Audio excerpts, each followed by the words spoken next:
Are you ready to start creating services in Nookal?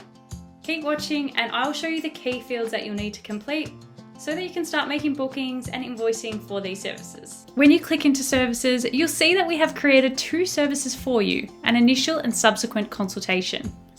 In Nookal, each of your different billable services will be created as a separate service. You can add as many services as you require by clicking here.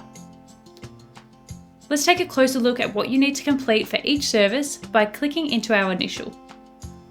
The first important field to enter is your service code.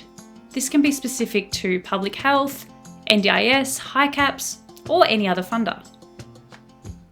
We will have a name for the service that will appear when selecting the booking type in your diary, and a more formal description that will appear on your invoice once printed and/or emailed.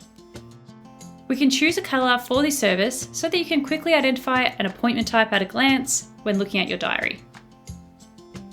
We'll set the appointment duration and set a price. And let's set this service to be available for all providers and all locations. Finally, we can enable integration so that this appointment is available for online bookings and other integrations that have been configured, such as NDIS and MediPass. And that's it. As you can see, setting up services in Nookal is simple, so start setting these up today.